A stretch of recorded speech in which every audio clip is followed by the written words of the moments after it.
The first time that we hit 1 million getting processed through Juiced, I was like, that is really cool, you know? What a milestone. I assumed that whatever you were doing is going to be successful. We got people who had stopped buying leads from us, who now were buying leads from us again because of the new system that we were on. We reactivated a ton of clients. Well, I think the big thing was just being able to customize the process for how a lead was going to flow through the system. That's how we have to think about when we're looking at scaling a software, scaling a company. Really, it's more about the things you say no to than the things you say yes to. We increased our revenue in doing so. We're really excited to completely disrupt the whole agency industry. You can get into as much optimization as you want. Like, we want to have that kind of power to the system. That's one thing that sets Juiced apart from any other similar software I've seen.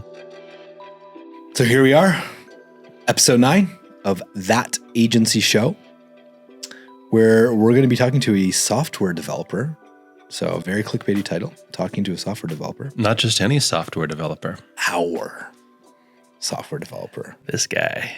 Our very own in-house software developer and partner, Mr. Nolan Nordland. What's up, guys? Hey. It's good to be here. Pleasure to have you.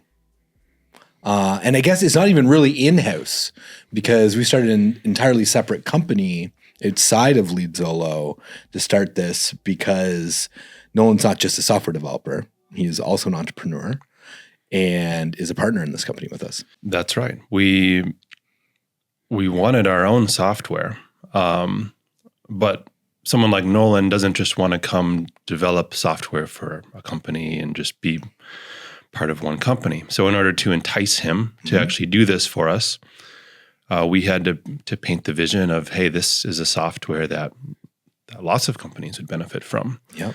Which is great. I love that we went that route, and we're not just doing this in-house. I love that we've had a bigger vision in mind in building our software, which is called Juiced. And Nolan has been the key main part of that. Yeah. So I wanted to bring you on, Nolan, and just kind of go through the story of how this came about, what we're doing, where we're headed, and get this from your perspective. So do you guys remember what the initial conversation was? Like, I imagine you reached, because you knew Nolan from a project you guys worked on with AdLeg. And so I know you and I had discussed the software, and we kind of went through that experience with that other company that we talked about in the last episode, made the decision that like, nope, we're going to do this in-house. And you were like, I know the guy. So do you remember what was your next step there? Like, you text him a GIF, like how did you guys communicate, and what did you initially bring to Nolan to get his attention?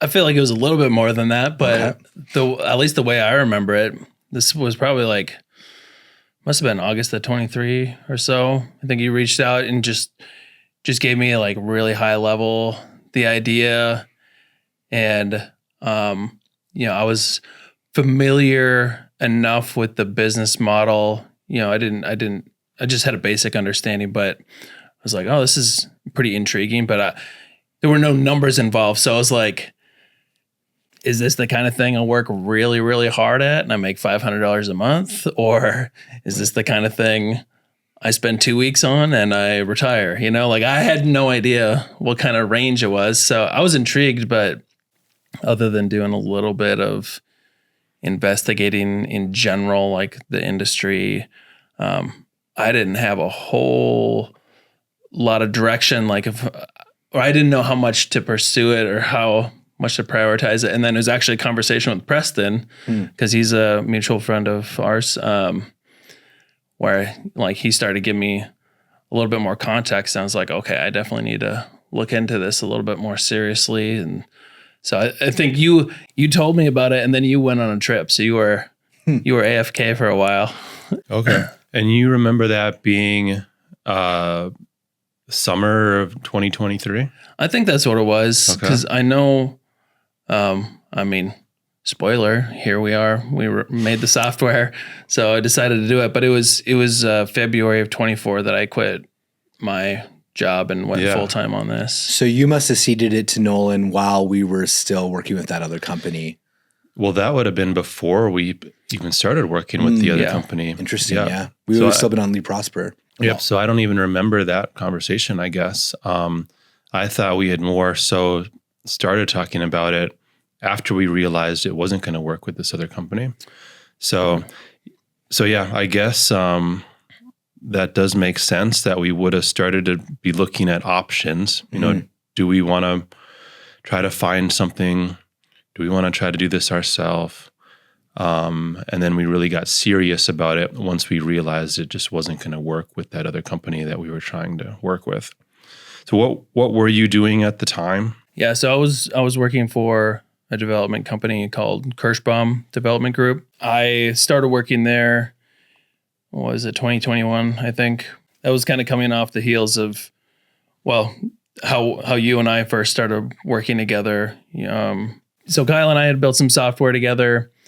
Is some stuff that Kyle had existing that I came in and we kind of revamped. I don't know, maybe we go into that more later, but things didn't really pan out quite like how we were hoping. And so after, me and my wife had multiple kids, and, just life was really crazy, and it was time for me to not be in charge of every single thing in my life. So yeah.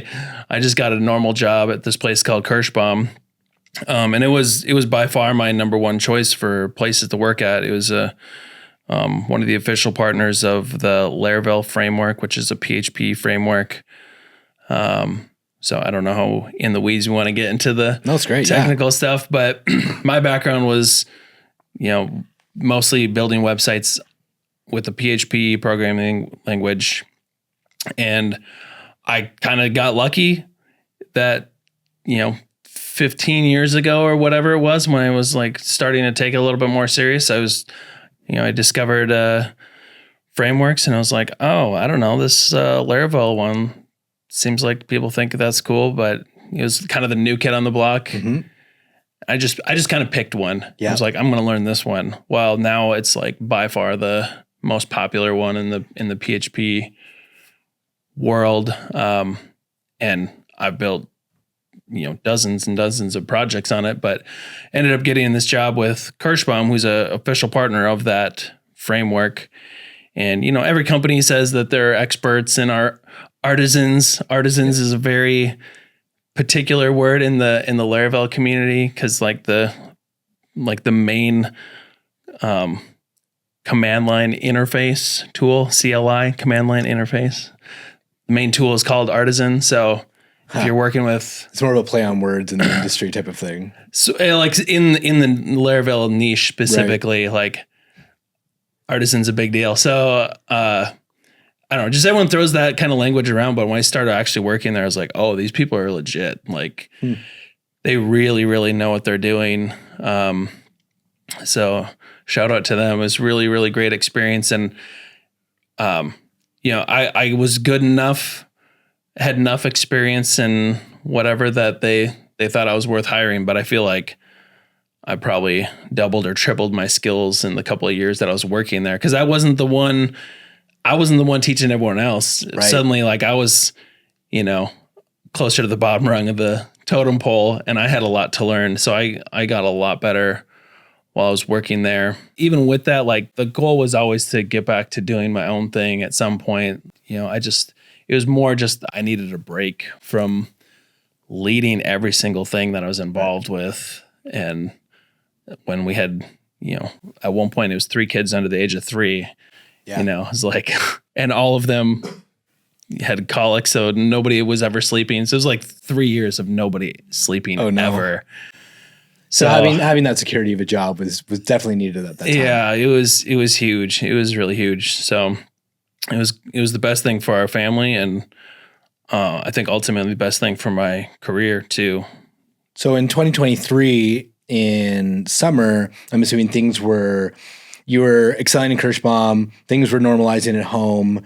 Still had a relationship with Kyle because you had built those other softwares, and we're not like intentionally skipping over them to not tell anybody. They were like kind of like keyword research tools and whatnot that ended up being a little more in-house tools for AdLeg. One of them was public facing that you guys had, wasn't like doing millions of dollars or anything. It was just kind of out there. A few people had it. So you guys still had that relationship because you own that business together with that software. Yep. And so then Kyle kind of planted the seed, and in typical Kyle fashion, plants a seed, goes AFK, and just lets you marinate on it. Yeah.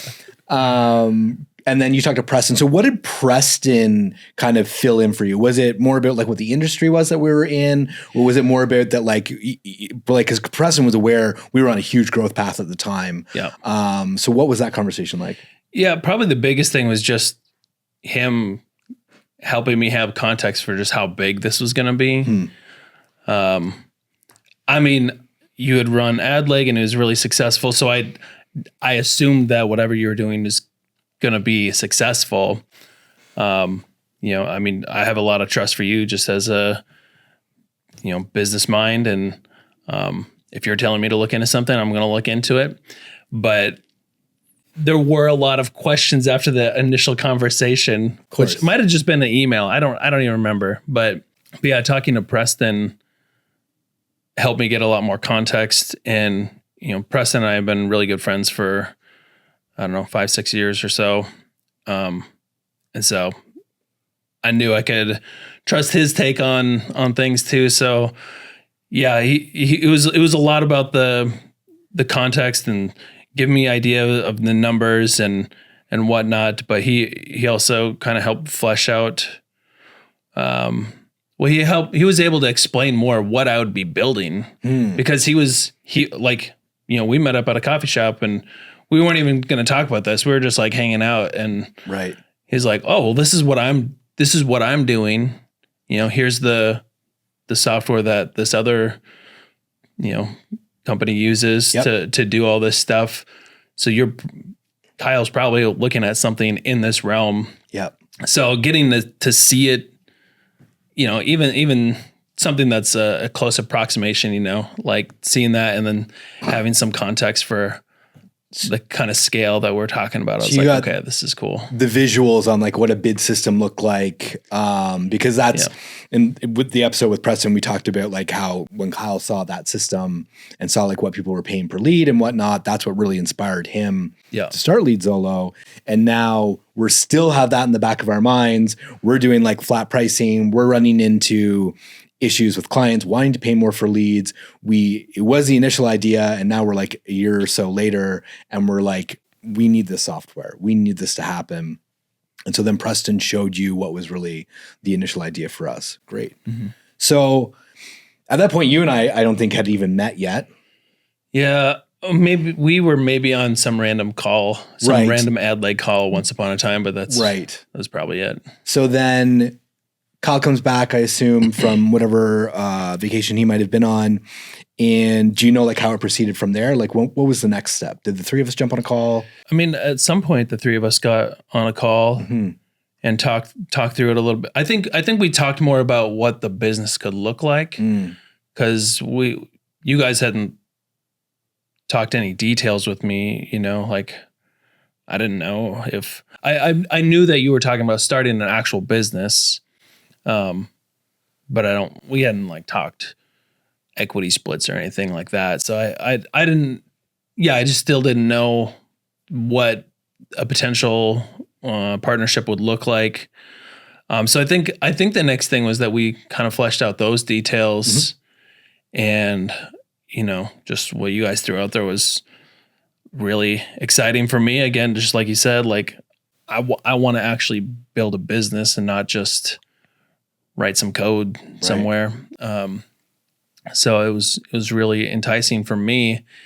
And I had a handful of people, business mentors that I had access to and brought those details to them, and that they were all like, you don't need to ask for anything else. Just go ahead and do that. That sounds like an awesome deal, especially when I had some like ballpark numbers to put in front of them. Right. They're like, yeah, you should do that. That seems like a no brainer. You should go do that. So what about it did you think was a good idea? Was it anything outside of the numbers? Because, you're now at Kirschbaum. You want the security. Obviously, family life is stabilized. Being entrepreneurial, it's always kind of been in the back of your mind. But it was a big decision to just be like, I'm going to leave this steady job I've been at for the last few years to just like go jump into this again. So was it more than the numbers, or was there anything else that was like screaming at you that helped you make that decision? Yeah, totally. I mean, so my wife, Alex, and I, we were willing to take risks. We've taken a lot of different risks. And she's maybe encouraging me to take more risks than I want to sometimes.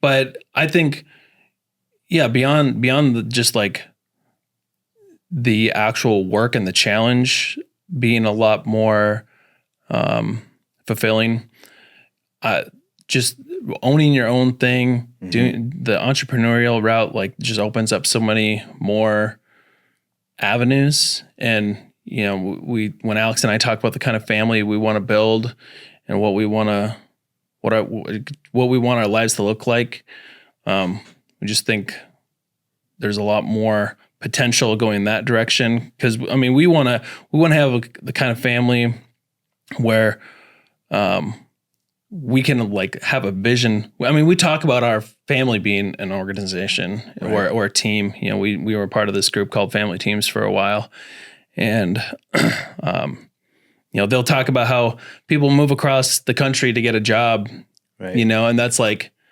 culturally acceptable, but like moving across the country to just be with people you want to be with, like, it's a little. I mean, sure, people do that, but it's not the same level. Like, it's like woo-woo almost. People take it as just a little bit different. But like to us, that's way more important. Alex and I were both part of ministries in college or after college and lived with people in really tight community. I traveled the country the world for 2 years, really doing music, basically living in a van with 8 people, like I want to be in community with people, really. So, and we want our family to have that kind of a feeling where we're building something, not that our kids have to be a part of, but we want to build something that is so appealing that they just want to be on our team and doing what we're doing. And so, Juiced specifically might be a little bit hard for our 5-year-old to be involved with, but right now, but like at some point I would love to find ways to get our kids involved. And, we're just always talking about ways like how can we get our kids involved here? And,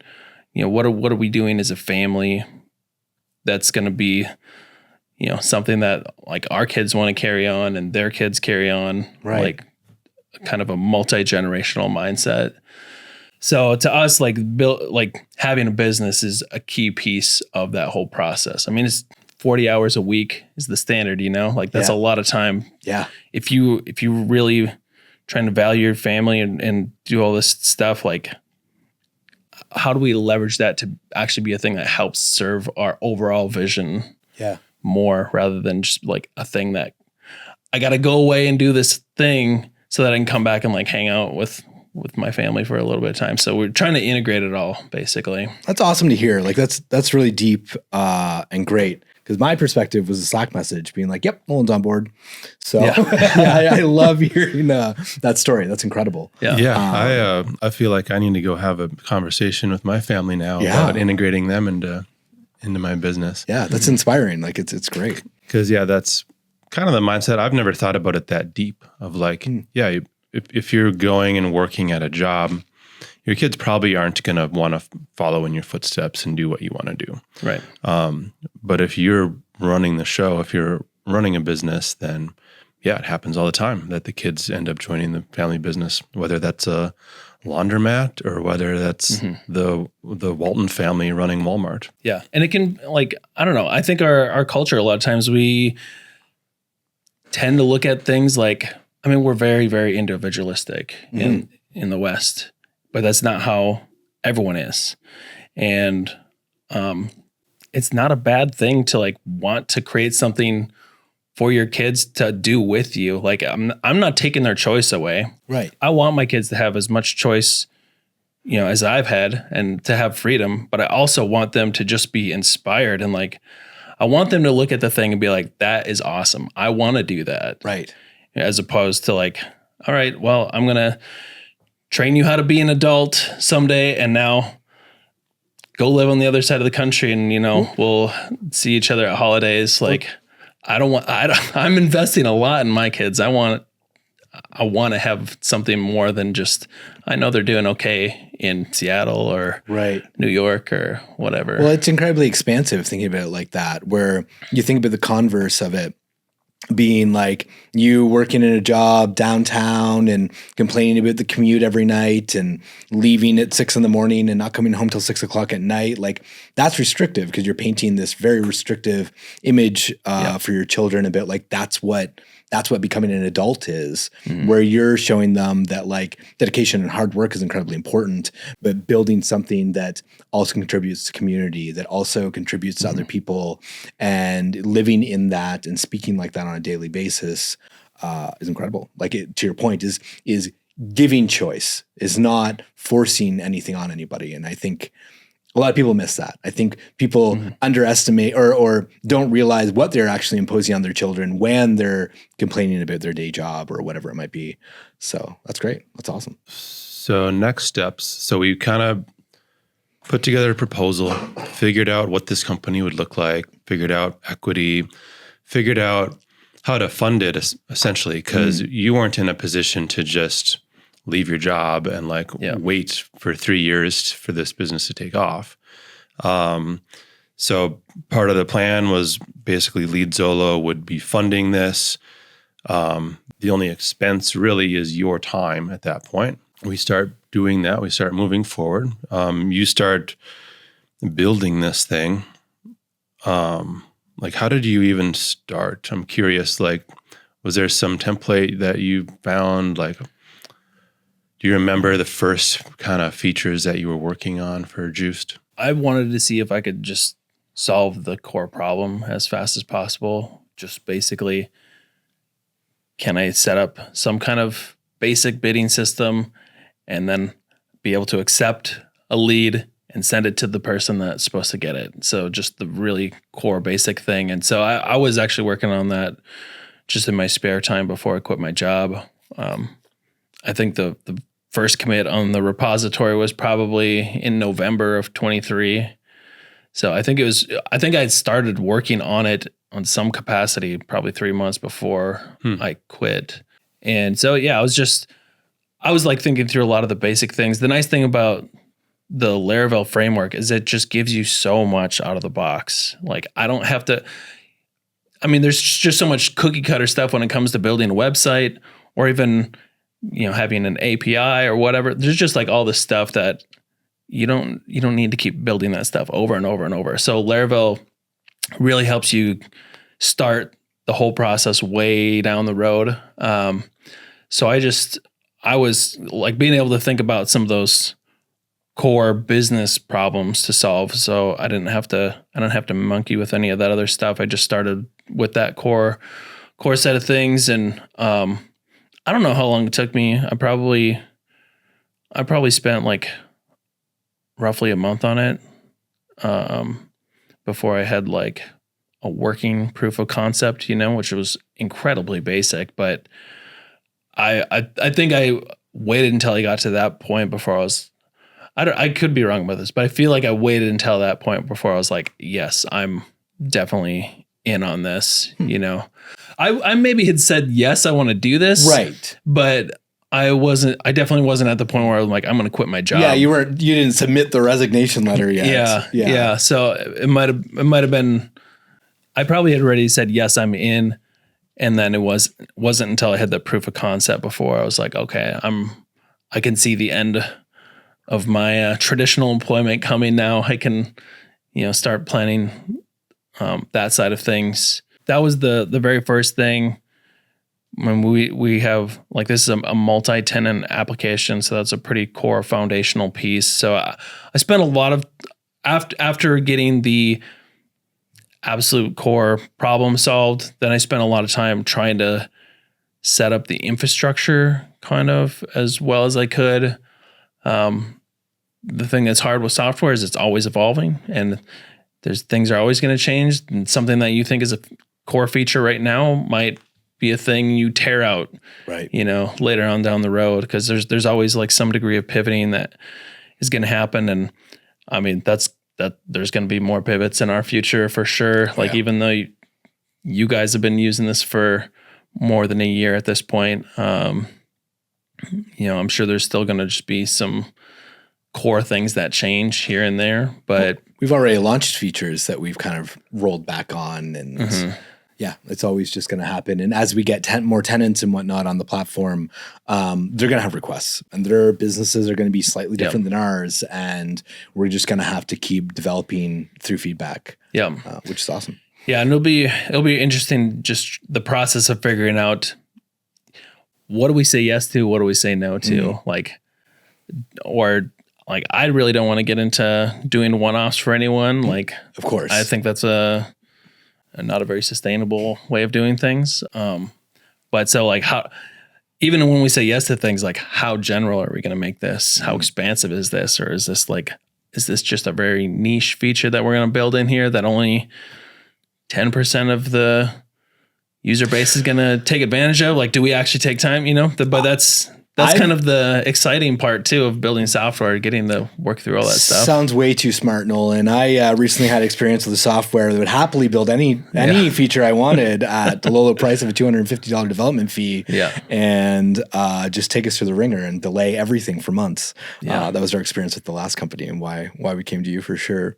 So absolutely, and that's how we have to think about when we're looking at scaling a software, scaling a company. Really, it's more about the things you say no to than the things you say yes to. So do you remember when we went to launch? And this is probably a big topic we can come at in a few different angles, but it definitely got to the point where we were going to transition from LeadProsper, which we were talking about in the last episode quite extensively, to Juiced. So we had to move everybody who had in LeadProsper, all their wallets, their wallet balances. We had all of this setup and backend and filters and Zapier automations and all this crap going on. And now we had to try to transition them all over. And do you remember how many people we had? It was like 1,000. Yeah, it was over 1,000 clients by that point. So not all of them were active, but it also gave us the opportunity to reach out to inactive clients, let them know about this new tool and get them transferred over also. But before that, we basically just had to launch with a couple of trial clients to really get things fleshed out and figure out, is this actually ready to bring everyone on? So I think when you first came to us and said, I think this is ready, I think we can start using this. I don't remember how often we met. I think we were meeting like once a week or once every couple of weeks at that point. Because it was kind of, we knew what we wanted already. It was just a matter of you building it. And it took about 6 months, right? It took us into like June or July when you finally said, hey, I think this is ready. Yeah. And I remember being kind of, like I wasn't expecting it at the time just because it had been that long. And I was just used to every meeting was like, okay, cool, this is coming along. And then finally it was like, oh, it's ready. Like, I guess it's go time. Now I actually need to figure things out for how Leadzolo is going to use this. Up until then, it was just you figuring stuff out. So it didn't affect Leadzolo much at all. But now, suddenly, it's Leadzolo's turn. We have to do something here. We need to get some testers on board. We need to start selling them some leads through this platform. I just remember that like all kind of came up and was very exciting. What was your perspective? Were you excited at that point? Were you nervous of like what's going to happen now that we actually are using this? Yeah, I mean, I was definitely a little bit nervous, but I was, we developed a plan of like just incrementally bringing people over, so that's always the preferred way to do it. You don't, just switch everything all at once if you don't have to. So just getting a few customers over at a time definitely made it a lot safer to just try things out and see where there may be some,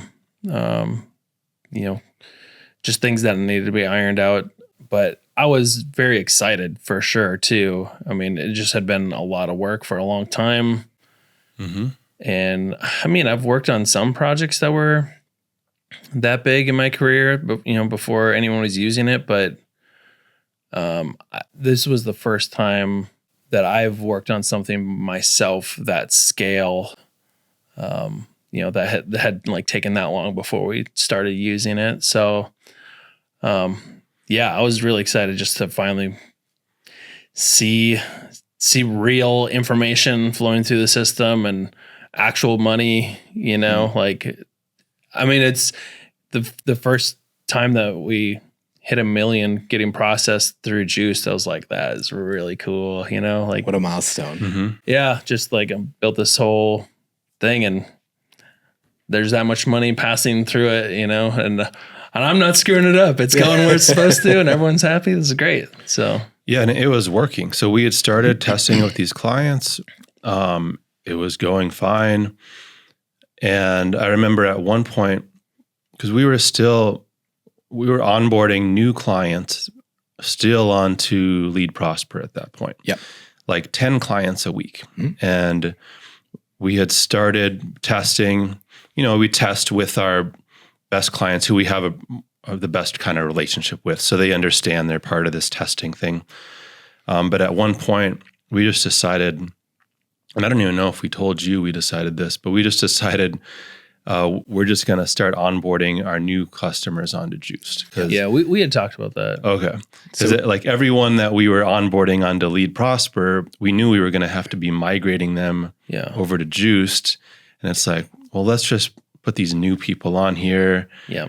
And if it breaks, and it's a new client and we'll deal with it. But And it was tough, the whole team too, because right, like the whole Leadzolo team has now seen Juiced. Everybody has like this tenant access, and it's so sexy and clean and everything we've ever wanted, and all of the features we've griped about with LeadProsper, like we have now, and everything looked good. So yeah, every time somebody would close a sale and the team was putting them onto LeadProsper, there was just like this like groan across the company. Yeah, so it was like, okay, we're gonna train the sales team, train the customer service team. Like we're just gonna onboard to Juiced. And for any of the nerds who are kind of following the whole tech stack through all this, all these episodes, what we had to do, so we have over 1,000 clients in LeadProsper now. Basically, we created Juiced as a client in the decision tree in LeadProsper, so we could ping Juiced, and Juiced would basically give a signal back whether it had a buyer in a certain area based on the zip code. And so it was basically sat as a buyer in the round robin rotation with all of our other clients in LeadProsper. So that's how we were able to onboard onto Juiced without disrupting the other 1,000 clients sitting in LeadProsper. And then, yes, we did our test clients, then trained the team. So all new clients were coming over. And then I'm not sure 100% when we made the decision, but we hired like 3 full-time employees. So what we realized is, okay, now this is working. We basically need all of our clients on Juiced as soon as possible. We don't want to have this patchwork set up where some leads are going to Juiced and some leads are going to LeadProsper. And at the same time, we wanted to really show everyone how Juiced was going to work, make sure they saw all the benefits of it. They knew how to go in and place their bids, because now this was a self-serve platform where the client could go on, they could pause and unpause their account. They could choose which counties they wanted leads in. Prior to that, they had been emailing our team, and we had to go make those changes in LeadProsper. So we wanted to make sure not just that the client had an account in Juiced, but that they understood how to use it. So we had these 1,000 plus, probably maybe even a couple thousand clients at that point, who we had onboarded at one point onto LeadProsper. Of course, not all of them were active at that point. And we needed to reach out to all of them individually, let them know we're changing systems, and we want to show you our new system. We need to transfer your wallet balance over to the new system and make sure you're getting leads on the new system, and make sure the new system is integrated with your CRM, because the other self-service aspect is now they would be just integrating with their CRM. They'd be adding their own webhook to integrate it with their CRM. I could see from the start that this was just going to take a long time.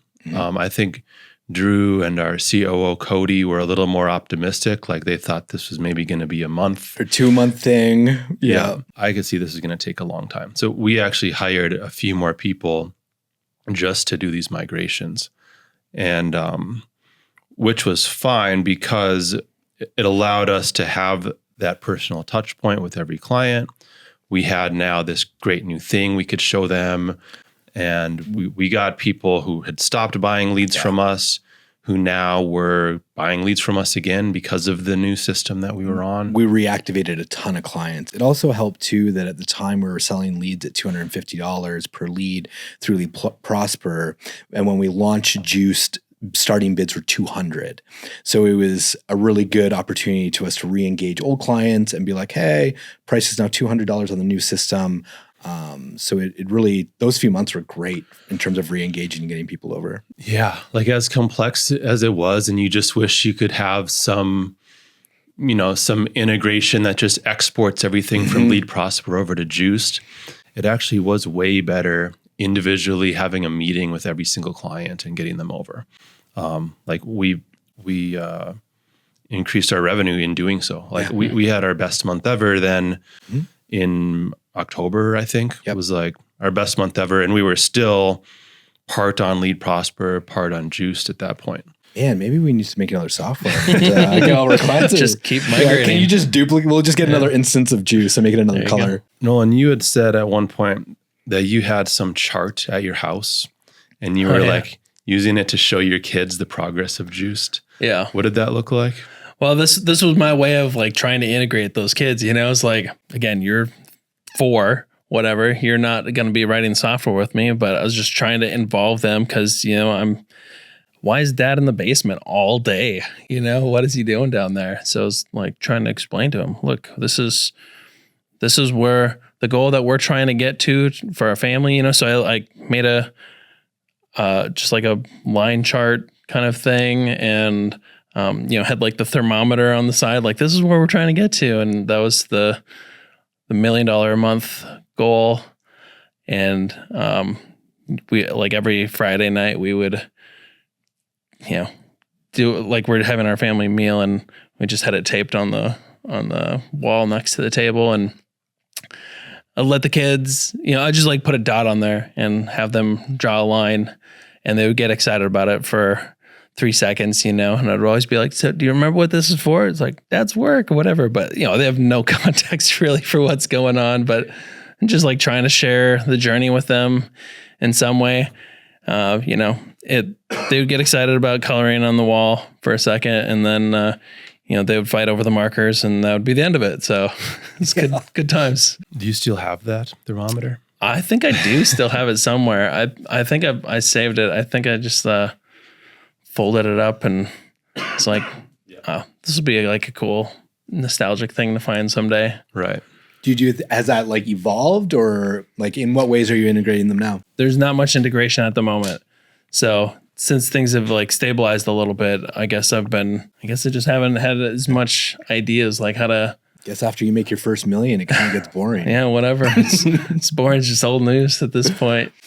Yeah, I don't know. We're always looking for ways to do that, but we're just Alex and I, we're ideas people, so we talk about a lot of things. Here's the thing: we're both ideas people. We're not really executing people. So we have 1,000 things that we think of, and get maybe 5% of them in progress to some degree or not another. But I don't know. Right now we don't have much integration going on with the kids into Juiced, at least. Well, I think what would be a really cool idea would be, since we're going to be, and I'm just telling Nolan this now for the first time, adding you as an admin to thatagencygroup.com.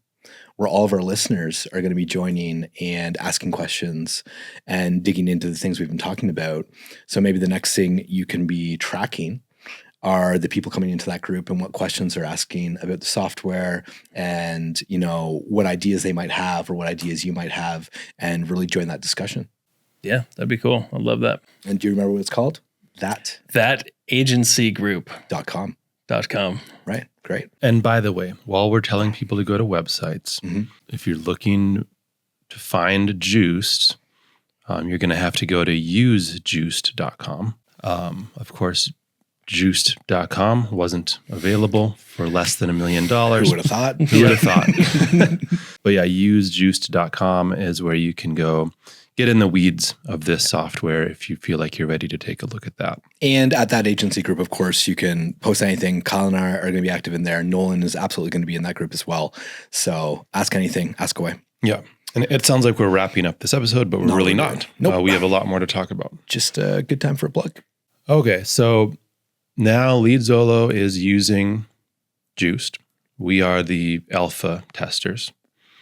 And getting all our clients over, which I think ended up taking 4 months. I felt like it was longer than that even. Maybe. Okay. Yeah, it took several months. It was done before February. I know that. Because in February, we had a large event that we can talk about. Yeah, I think it was quite a ways before February. Do you think it was before the end of that year? I think it was before the end of the year. Yeah. That sounds about right. Is like end of the year is when we were finishing kind of the stragglers. Like there's people we just couldn't get a hold of. So yeah, that sounds right. So basically from August is kind of when we started migrating people through the end of December is what it took. Okay. So now we're doing that, still building out some features along the way. And I think we still just kind of knew that this wasn't ready for any other business to use yet. Do you remember what we were waiting for in terms of, making sure that everything was working with Leadzolo and we had all the features we wanted before we made this available to more companies to use? Well, I think the big thing was just being able to customize the process for how a lead was going to flow through the system instead of, we just basically set it all up to work exactly the way you guys wanted it. But we knew that other businesses would want to do things in a different process. So we had to go through just creating this whole customizable system to kind of be able to say, all right, let's first check for bids. Let's send a ping post. Let's go to the marketplace, whatever, all those pieces and being able to shuffle them around. So we took a lot of time building out that whole system, which we were calling life cycles at the time. And is still how it currently works, but we're also currently working on basically the revamped version of life cycles already. So there will be, I think, kind of an additional evolution of that whole process. But that was a big thing. And then to me, that felt like the main thing we needed to solve before it was ready for other tenants. But TCPA stuff was a really big deal too. Right. So we were, even though it felt like the life cycles feature was maybe like more fundamentally important, there was a whole lot more urgency for TCPA. And so we were doing all kinds of stuff for TCPA. Yep. And then, so for anybody who doesn't know, at the end of 2023, they had announced January 24th, new regulation was going to come into effect for lead generation businesses, where if you were going to use regulated technology to contact leads, you need to have 1-to-1 consent. I won't get too deep into like reg tech or anything like that, but we knew that our clients were using regulated technology. They're using auto dialers and SMS and all this kind of stuff. And even though it was in our terms not to use that stuff, we had to safeguard our clients. And so, yeah, that's right. You really had to focus on building this 1-to-1 consent feature in the software set to prep us before that January 24th cutoff. And so, yeah, you spent like a couple months on that, really deep in that. Yeah. And then, January 11th or whatever it was. It was literally the weekend. It was like Friday at 5:00 before the deadline, which was like the next Monday morning. Right. You know, So it was they like the came out and 20th said, because we had been pushing so hard to get it ready, and we were like right on the verge of having it finished. Yep. Probably like 98% implemented, but still just like a couple final key important pieces that had to be dealt with. And so I'd been talking to my wife for a couple weeks, like, hey, this deadline's coming. Just be ready. I might have to work a whole weekend, you know? And so I'm in that Friday morning, I woke up and I was like, this is all I'm doing. And like, I'm just doing this until it's done. Like, I'm not going anywhere. I'm not doing anything other than sleeping and eating, you know? So I was like, I was ready to just work the whole weekend. Yep. Just 8 a.m. to 8 p.m., you know? And then like the end of Friday, I got that news and I was like, it was relieving, but I was also just annoyed at like how much we had done. And the news on Friday was they will no longer be implementing the one-to-one consent regulation and that it's being pushed off potentially indefinitely. Yeah. And because the Trump administration was starting up his second term and basically said, let's just put an end to everything that most government agencies are doing right now. Yep. So if you're in the middle of something, just stop doing it. And then that's basically what called it off. I think it's worth explaining this feature that you built because it is really cool and it does still exist and work, even though it's not required anymore. And we had to work with our lead form provider too, and kind of work together on this. Our lead capture being the lead form provider that we use. So basically, normally someone would fill out a lead form. It would go into the system. Their details would go into the system, and based on the address and whatever other details are connected to the lead, it would find the highest bidder and sell the lead to that bidder. With this one-to-one consent capability, what would happen is someone would start filling out the form. They'd fill in their address and stuff. And then on the last page before they submitted the form, it would ping into Juiced and find who the highest bidder is going to be. That message would get relayed back to the lead form. So on the last step of the form where they're filling out their name and email and phone number, it would also have a consent box that says, I consent to be contacted by XYZ company using regulated technology. Yep. And it had to specify the name of that company. Yeah, the specific company, which we'd figure out who the lead is going to be sold to before the lead even gets submitted. We'd put that name back into the lead form and actually display the name of that company. And then when the lead gets submitted, then it actually does go to that company. So really cool. I can imagine that requirement may go into effect at some point in the future, which is cool because we're going to be ready for that. But yeah, it was a huge challenge for you. And I definitely remember you basically not just pulling an all-nighter, but pulling like an all-weekender. And then it just didn't even need to be implemented. But it's still, I mean, to me, like just makes so much sense to have that kind of thing integrated anyways, like whether it's a requirement or not. I mean, you're just gonna, as a, the person filling out that form, who's going to call you. Like the odds of you picking up the phone 100%. Yeah. I think are just a lot greater. And then you have a lot more confidence, if it says Chase from whatever is going to call you. Yeah. And then the guy calls you and says, hey, I'm Chase, all right, good. So it's just a cool feature, even if it's necessary or not. Yeah. I agree. Yeah. So stuff like that was coming up. And then I felt like there were just all these little things that kept coming up that we figured another lead provider would need. Like custom domain, I know was a big one, where we wanted to be able to host Juiced on our own domain name. I very ignorantly assumed that this was just an easy thing and you could do something that would allow us to host it on our own domain. That turned into a big thing. Do you remember what some of these other little things were that had come up that we knew, like a tenant And when we say tenant, we mean another Leadzolo, another company who's going to be selling leads. So just these little things that it felt like we were ready, but then it was like, well, a tenant would probably need this also. Yeah. I mean, one of the things that comes to mind right away was, trying to minimize disputes since that's such a big deal. We could have just baked in some predetermined guidelines for a lot of things, but we built in a whole system where you can actually, it was called dispute badges, returns. Yes. Now, I guess I don't even remember what the exact language is. Words matter. Yep. Returns Words matter. You guys do the words. I'll just build it. Yep.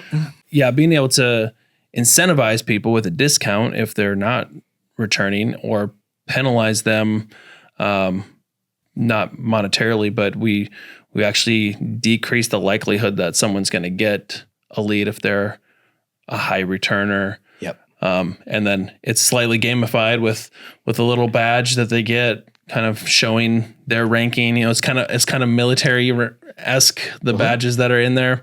But even the badge itself is customizable. I mean, you guys set it up forever ago, so you might not even remember, but you can upload your own images to be your own badges. I'll quickly just explain returns. I don't think we've touched on them.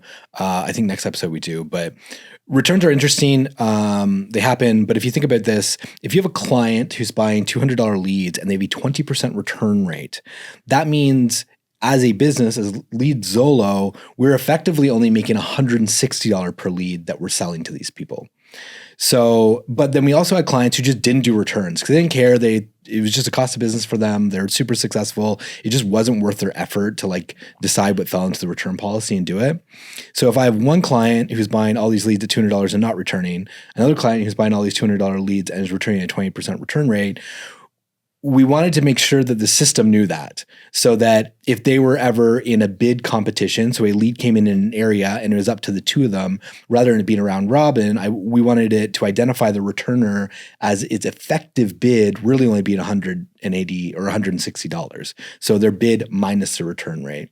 And we didn't just want to do that behind the scenes and not tell anybody. So we made it apparent up front. And then what we also would have done, what we also did was people who were not returning, we gave discounts to. So if you were a low returner, yes, you may have won the auction for a $200 bid, but we actually only billed you $190 because you got a 5% discount. And so that was the twofold of that. And it was, to your point, trying to gamify the system and incentivize people to do less returns. And we understand the returns are a part of it, but it takes a lot of time for them to have to go through a return process, our team to deal with the return. So we just kind of rather pay you up front not to do a return. And that was the idea. It wasn't so much the penalizing. It was more how do we reward people for not doing it? Yeah. And them not kind of being screwed because other people who were returning were getting money back. Because you weren't just building this for Leadzolo, you were building this for other tenants to use also. Everything had to be customizable. Yeah. So even just whether or not we would use the return badge system, it can be toggled on or off. But then we would need to decide, okay, at what point do we give someone a discount? Is it a 5% return rate, a 10% return rate? How much of a discount should they get if they aren't returning leads? At what point would we penalize them in the bid system? Is a 20% return rate acceptable? Should we wait till they get to a 40% return rate before that starts to affect them? So there are all these little customizing things in there because not every business is Leadzolo. They're not going to want to use all the same settings as us. Yeah. And that was for everything, the email template that notifies someone that they got a lead. The template that tells someone that their credit card failed or whatever. Every little thing, you had to make it so it would be customizable. And I know early on, you had hard-coded some of this stuff, kind of just for Leadzolo. And I think you're still kind of figuring out some of that stuff that was hard-coded that now you need to make sure everything is customizable. Yeah, I mean, one of the things that the code is ready right now, but it hasn't been deployed yet. I mean, by the time anyone's listening to this, it'll be deployed. But just being able to customize the webhook payloads So something's getting sent to Zapier. Like, we don't know what you call your fields or whatever. And as of this moment, all that stuff is hard coded just because it's going to work for Leadzolo, but all that stuff will be customizable too. So yeah, there's just lots of different things where we need to open up a degree of control for other businesses to be able to use the system the way that they need to. And we're still working through that process, but the list of things that are like obviously needing to get changed, like that, thankfully has gotten much, much smaller. We've built in a lot of stuff. And what I like about what we're building too is a lot of it, if this is like a thing that your business doesn't care about, you can just turn the whole thing off and you don't have to care about it. You don't have to you don't have to actually set up 10,000 things. I wasn't in the onboarding process with the other softwares you guys set up, but I can imagine is extensive. I know that I at least heard a lot of the experience from the one, and that was painful. And I think it was almost the opposite. It was more of like you got on a call and they're like, so what do you want to do? I'm just like, I don't know, like maybe tell me about your software. Well, we can do anything.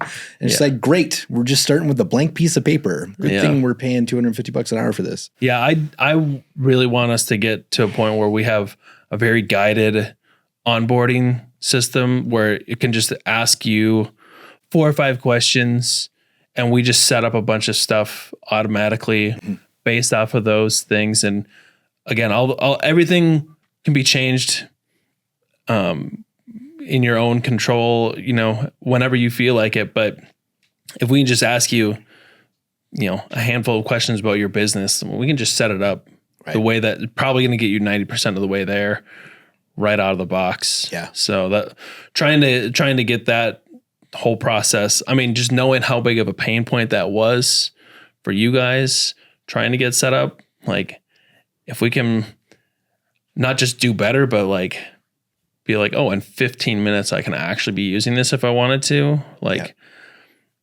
I mean, that is pretty awesome. Yeah, definitely one of the worries as we keep coming up with ideas and features for the software is that it's just going to have too much.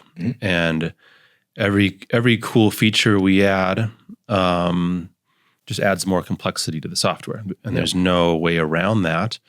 And it's been do you think about the balancing act of that, of like, okay, this would be really beneficial.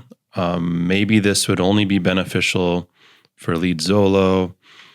Maybe it would be beneficial for everybody.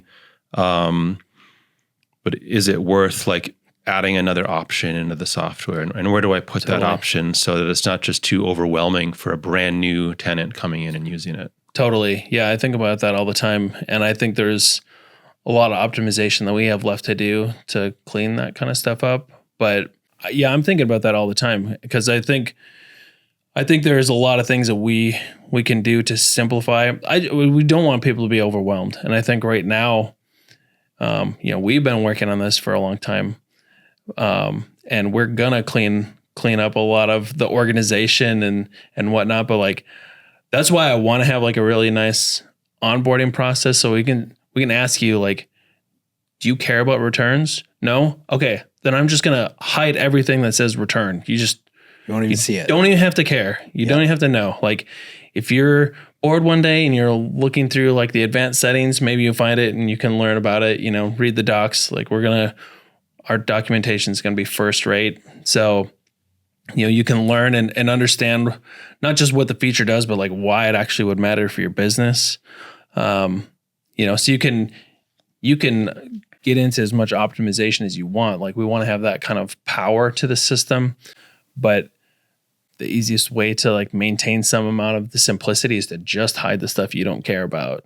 And so that's why having like a really nice onboarding process would be super helpful, both to just get things kind of to a default state that's really good for where you're at right now to just get started, but also to maintain that simplicity, rather than you having to walk through all these settings and try to figure out what they all mean. I can just ask you a couple of things. We know what the software is. Let's just ask you a few questions about your business. Yeah. And we'll get you to like the best starting point for you. And that's been the theme of this whole podcast. For anybody who's following the arc, it's about simplifying your business. Like the more you can reduce complexity, the more profitable you can be, the more ease there is. So yeah, that's great. Yeah. And I mean, they're complex businesses. There's lots of moving pieces. And I mean, that's what we've seen just as we've been having more and more conversations with people about using it. Like, man, it's amazing how the ingenuity of people to like duct tape all the different things together to get like a business running, you know? So like maybe the software behind the scenes is more complex because we're handling 3 or 4 different core pieces of your business. But if we're going to simplify it for you by putting it all in one package that works together seamlessly, you know, like it's all one thing. You don't have to worry about if it's communicating with this thing or that thing, or, you know, I mean, there's just so many different pieces in the whole chain that can fail when you're using 5 different services and you're hoping all the webhooks fire off at the right time from Zapier or whatever, you know, like if it's just all in one house, like that's. Or Zapier's throttling you. My God. Yeah. So we had a lot of features. We had a lot of things that we wanted internally. We had a lot of things we know we needed to start bringing on tenants. It obviously became too much for one developer to do, because not only were you playing developer, but you were managing us, right? So it was a lot about like, that's a cool feature, guys, but like that's going to take this much time. This feature is going to take this much time. Like we need to start triaging these ideas because you only had so many hours in a day. So we had to come to the point where it's time to hire you some help so that we could start knocking through more of these lists and taking on some more of the audacious ideas that we had. So tell us about that. How did you come to that? And then who and what did you hire? Yeah, well, I mean, from what I remember, you guys had been showing just what I had been able to build just myself to people, and you guys were just seeing more and more opportunity, hearing good feedback from everyone, and we all just wanted to go faster, and so hiring on some additional help was the obvious way to do that. Again, I worked at Kirschbaum. It was a great experience. So my dream when I left there was that I would be able to just hire them back at some point. And I just kind of figured that was like maybe in a few years we'll get there. Yeah. But when you guys came to me, I was like, I mean, this seems like the obvious thing. Because in addition to them being a Laravel partner, we're also using another technology called Filament to power the interfaces that you guys are interacting with, but also the customers are interacting with. And Kirschbaum was the super obvious choice for, a company to work with because the guy who invented Filament worked there. That's so hilarious. like there's not a better positioned company to help work on what we're trying to achieve. So yeah, we got them on board in the middle of the process when you guys were bringing over all the customers, because I think that was August of 24. We started working with them. And yeah, they led a lot of those big initiatives. Malik from Kirschbaum, he built the lifecycle feature, probably like 80% of it, maybe 90% of it. He did the custom domains thing.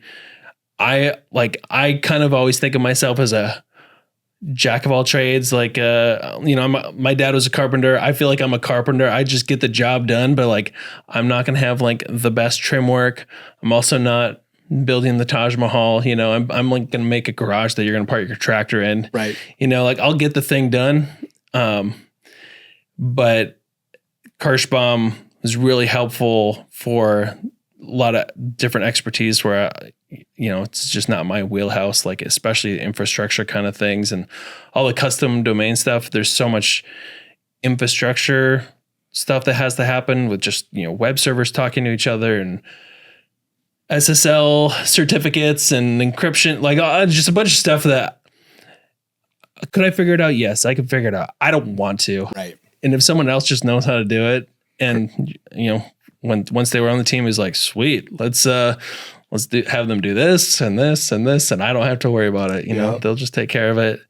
So yeah, they got on board and we knocked out a lot of those things. And it's been a good experience working with them. Did that add any complexity for you? Did things come up now that they're working on stuff and adding to the code base or however that works?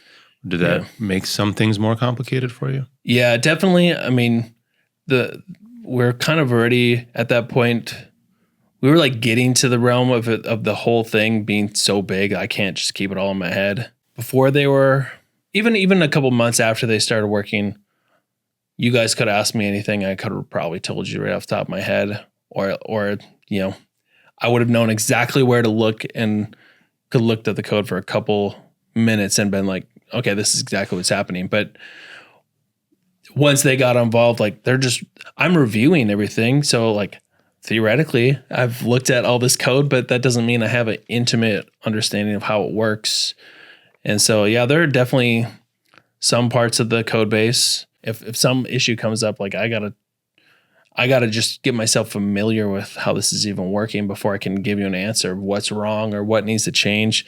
So there's definitely added complexity, but I mean, we're building a complex product, and it's, there's a lot more things on the horizon. So it's only going to get more complicated. We're just at a stage where that was going to happen. I think either way, like there was going to be more complexity. There's also a lot more complexity just in managing the project.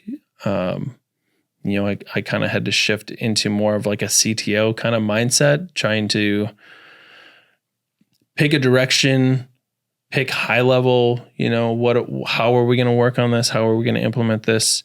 And then managing those tasks with them. Like, hey, this I think makes a lot of sense for you to work on specifically, or, maybe this is a better thing for me to tackle personally. And they're really helpful with that too. Like, I mean, they're some of the best out there. So being able to talk through all that stuff with them. Wait a minute. It's helpful. You telling me this is not as simple as getting Cursor and Super Whisper and just like vibe coding and telling it what the big end goal is, and it just builds the whole thing for you? Yeah, I think it's a little bit more complicated than that at this point. Right. Well, I'm getting sold a false dream here then online.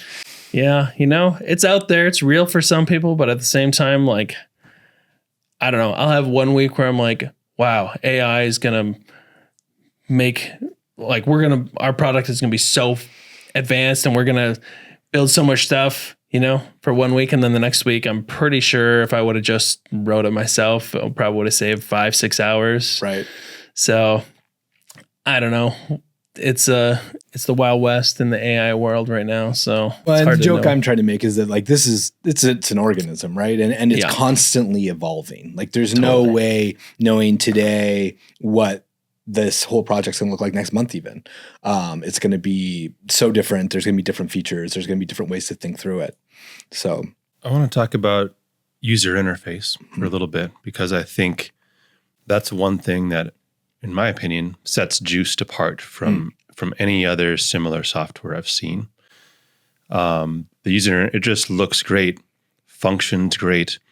Is that just because it's built on Laravel and it's like impossible to have a bad user interface on Laravel, or is that like a very conscious effort on your part to make sure everything looks the way it does? It's a little bit of both. It's that's less about Laravel and more about Filament. Okay. So shout out to the Filament team.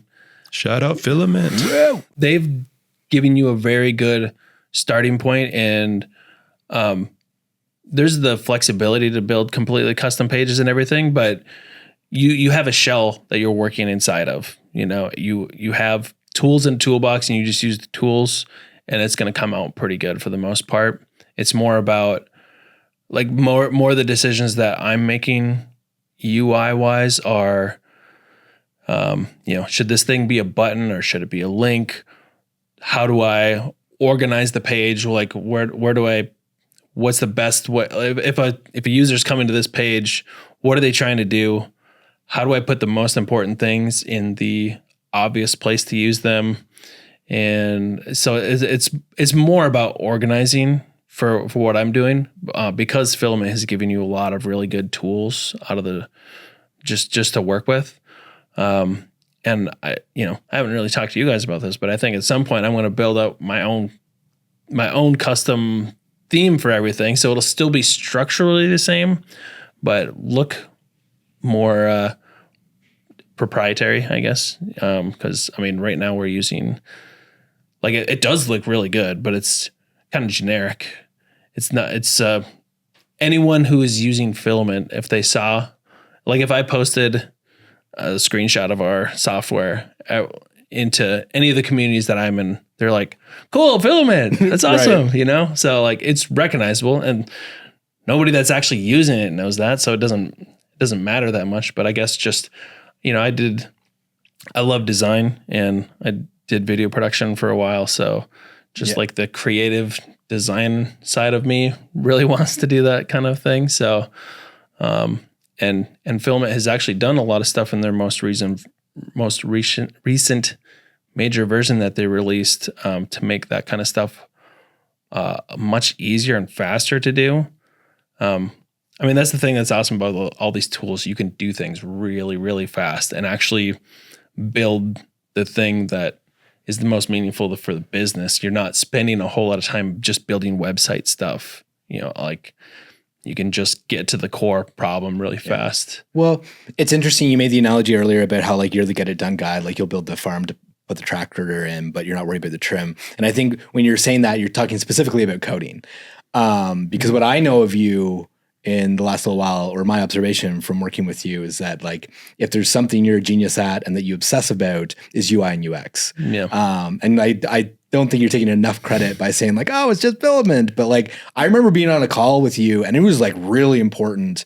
We were talking about, like, the county and bid features, and you were just like, well, when we click on this button, guys, is it going to go to the county page, or are we going to have a modal pop up? Because the experience is incredibly different. Mm-hmm. And, like, you were worried about that. And to me, I was just like, I don't friggin' know, man. Just, like, pick one. Who's going to know the difference? But to you, it made a very large difference to you. Yep.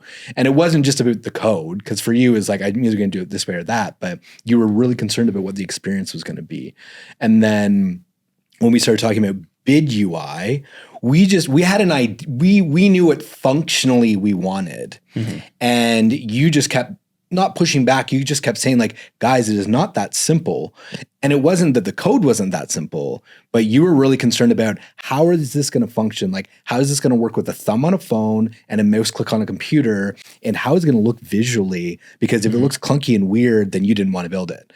And so I appreciate that of you, that you are just thinking about what our customers are going to experience, especially when we can get really feature mindset and really function mindset. And we're just like, no, we just need them to be able to click the button. And you're just like, but it's important where the button is on the page and what happens when that button gets pressed to them, not what it does in the background. That's easy. That's black and white. But how is that? How are they going to feel when that happens? And I think that that's made a huge difference in our software, especially when we talk about, like, compare it to our competitors. And I'd never speak ill of our competitors, except that their softwares look like shit and ours look awesome. So yeah, I appreciate that. And I don't think you should cut yourself short on the detail that you really do put into those things. Thanks. I'll take that. Thank you. I appreciate that. But yeah, I mean, it is a thing we think about all the time. I mean, what separates, a decent product from something that you love to use is usually a whole pile of those tiny decisions, being made the right way. And it's challenging. It, like you said, it's evolving. And those are the kinds of things that maybe evolve a lot faster, because most of those things don't involve a ton of code changes. So it's not something that is, like, arduous to build. It can just move this thing from here to there, or reorganize this stuff. Like, I could just put a little border around this. Like, does it help isolate this a little bit better? And now, someone can look at this page and very quickly understand, like, oh, all the pricing stuff is right here. This is, like, core. These are all the core details of this lead. This is all the extra stuff. Like, being able to scan that stuff that much faster, I mean, nobody wants to waste a bunch of time You want to just get what you need. It's all about trying to help you have a successful business ultimately, right? Yeah. And if you're spending 20 minutes fighting the website to get what you need to know, like Right. that's not helpful. If it's not intuitive, then it's a whole other thing you have to learn. Yeah. I guess, what is your vision for the company?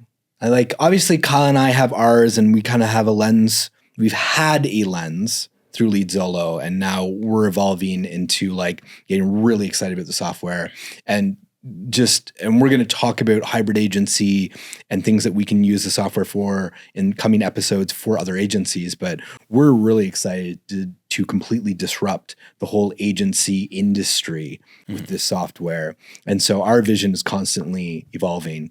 What is your vision? Like, when you think about Juiced and you're talking with your kids and you're talking with Alex, like, what is it? What is that image that you have, and where do you see it going? I think I ultimately want to see it be a tool that really empowers people to do what they want, to build the kind of business that they want to build.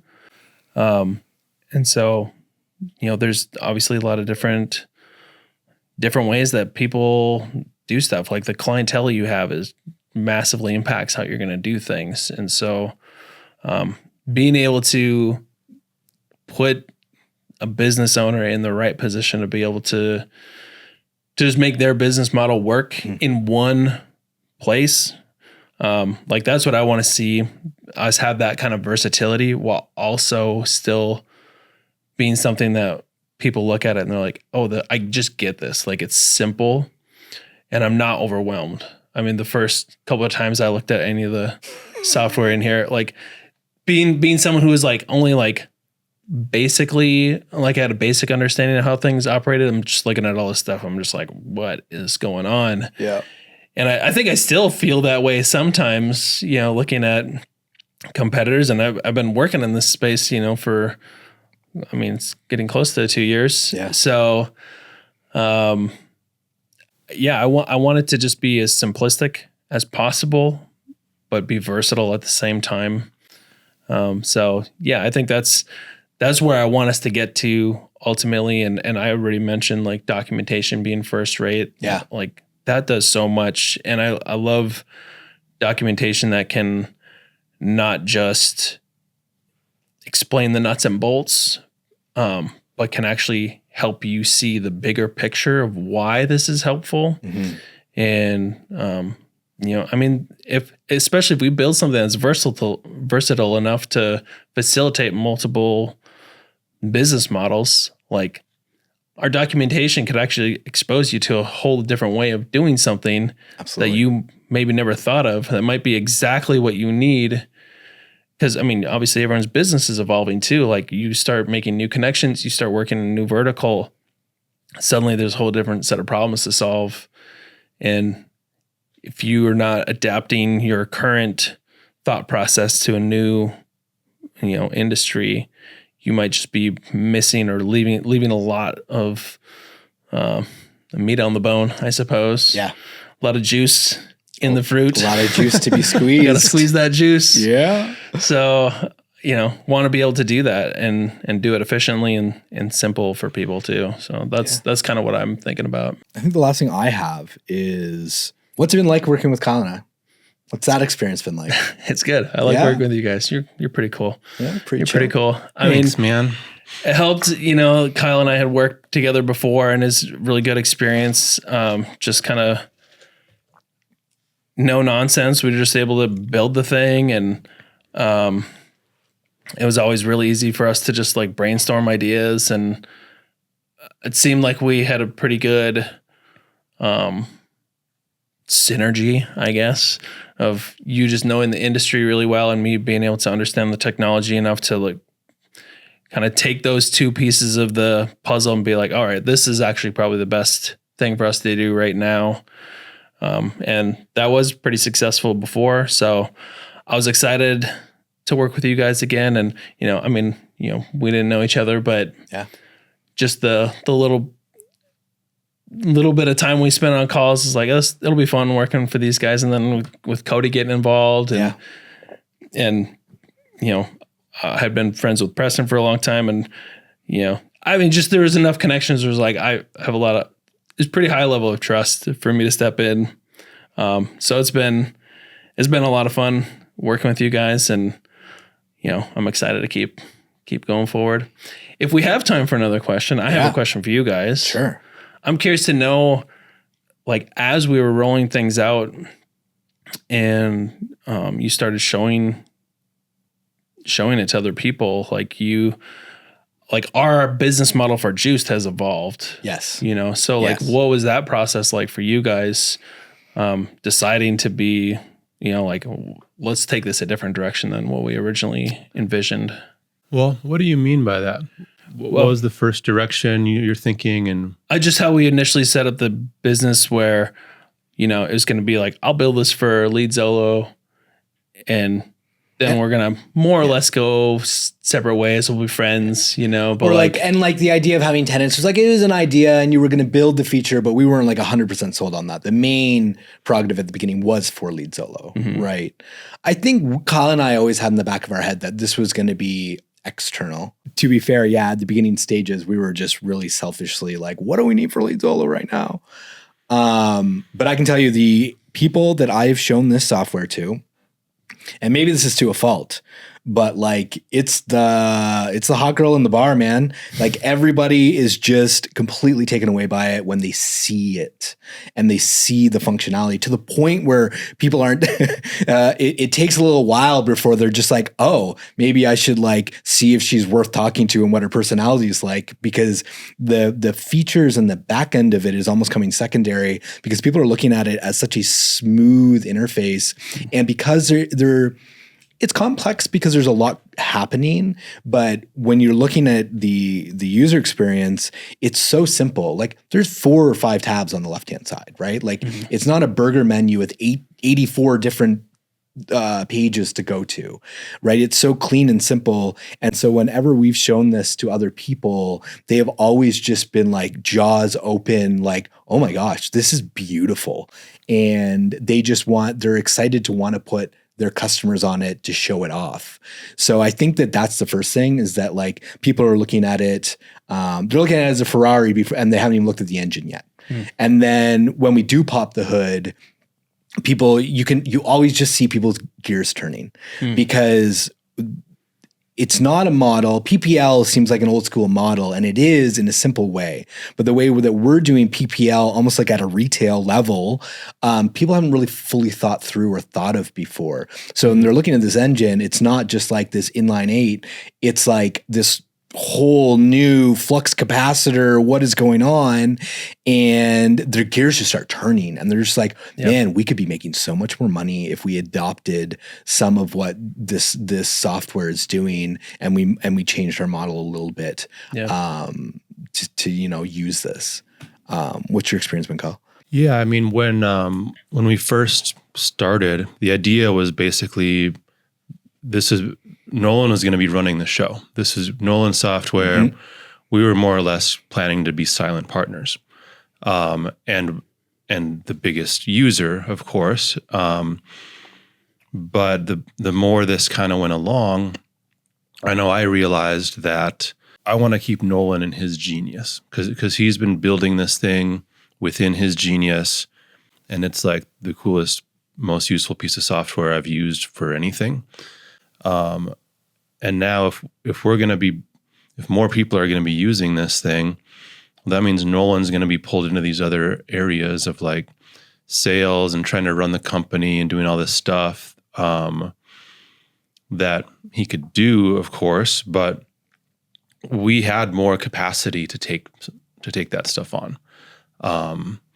Me and Drew and Cody, our COO. Once I really saw what the software was and how other people were starting to respond to it, that's when I realized I wanted to get involved with this on a much bigger level, split the responsibilities of Juiced up amongst more people so that Nolan could stay focused on his genius of building and of building the software, and then we could work in our geniuses of building a company and seeing how far we could take Juiced.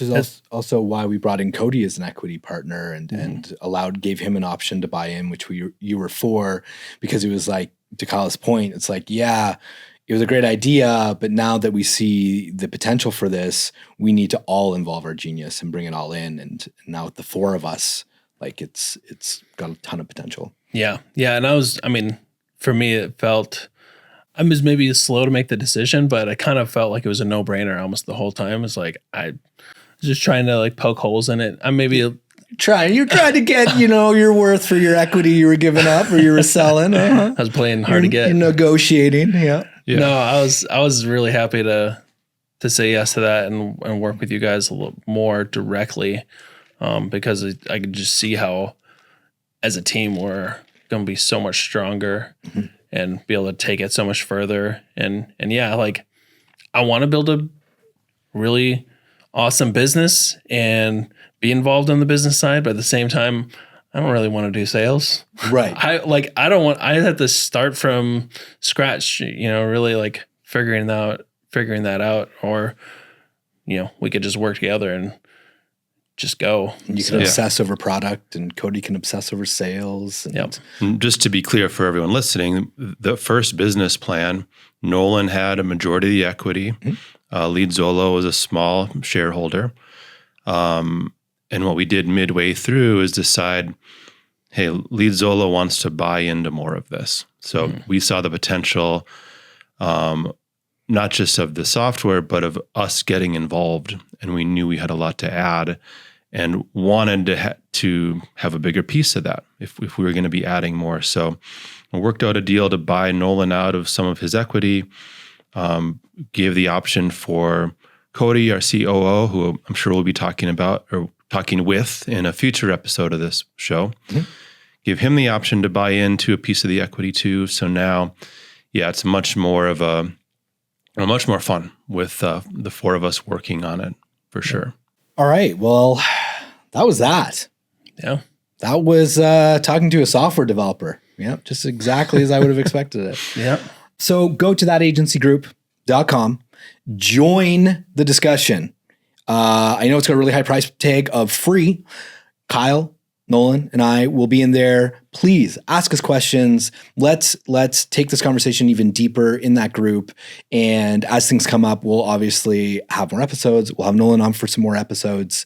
And yeah, I'm super excited. And in the next couple of episodes, we'll be digging deep into Juiced. We're going deep. Yep. And basically all the ways that Leadzolo has been using Juiced to improve our business. And exactly what that model looks like now. Like Leadzolo's model has evolved even since the last episode when we were talking about it. So I'm excited to kind of get into that, what it looks like, and really the intricacies. Like these past episodes have been the light introductory episodes. Now we're going to get real deep, real heavy. Yeah. And if you want to check out Juiced in the meantime, go to usejuiced.com and you can learn all about it there. Yeah. You can even set up a call with someone on our team to give you an in-depth look at all of the features and how it could work for your business. Yeah. Get a free demo, a consultation call. All right, Nolan, thanks for coming in. Happy to be here. Thanks, man.